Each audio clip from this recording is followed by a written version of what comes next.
দুর্গাপুরের বিধাননগর এলাকায় একটি বেসরকারি হাসপাতালের সামনে রাস্তার বেহাল দশা। প্রতিবাদে রাস্তায় ধানের চারা রোপণ করে বিক্ষোভে সিপিআইএম। অভিযোগ, ওই রাস্তা দিয়ে চলাচলকারী সাধারণ মানুষের নাকাল অবস্থা। বর্ষায় আরও বেহাল দশা হয়ে পড়েছে বিধাননগরের সার্কুলার রোডের। সিপিআইএম এর অভিযোগ, এই রাস্তাগুলি সংস্কারের জন্য ভ্রুক্ষেপ নেই পুরসভার। তারই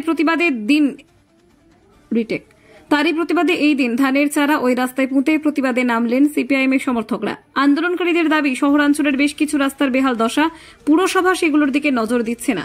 কোনো নির্মীয়মান রাস্তা দীর্ঘদিন ধরে কাজ চলার কারণে যানবাহন চলাচলে অসুবিধা হচ্ছে।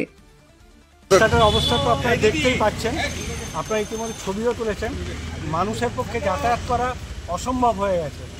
নাগরিক সুবিধার যেটুকু মিনিমাম যে একটা রাস্তাঘাট তৈরি করা, সেটা বর্তমান প্রশাসন প্রায় এতটাই নির্লিপ্ত যে এইটুকু করতে পারছে না। রাস্তা কদিন আগেই হয়েছিল আমরা জানি, কিন্তু সেই রাস্তার অবস্থা এই একটা বৃষ্টিতেই শেষ। তার মানে এখানে দুর্নীতিরও গন্ধ যেভাবে পাওয়া যাচ্ছে, তাতে মনে হচ্ছে যে এই গোটা রাজ্যটা যেমন একদিকে এই শিক্ষকদের নিয়ে দুর্নীতি, হসপিটালে দুর্নীতি, রাস্তাঘাট উন্নয়নে দুর্নীতি, সমস্ত দিকে দুর্নীতি ছড়িয়ে পড়েছে। এই দুর্নীতি, কর্পোরেশনের দুর্নীতি তো বলাই, দেখতেই পাচ্ছেন আপনারা। বিধাননগরে শুধু এই একটা রাস্তা নয়, সমস্ত রাস্তা আজকে এরকম অবস্থায় দাঁড়িয়েছে। এই জায়গায় দাঁড়িয়ে আমরা প্রতিবাদ করছি। আমরা অবিলম্বে এই রাস্তা সারাই করতে হবে। জনগণের ট্যাক্সে যে টাকা আপনারা পাচ্ছেন, সেই টাকা আপনারা ব্যবহার করছেন না, বরং সেই টাকা অন্য কাজে ব্যবহার করছেন।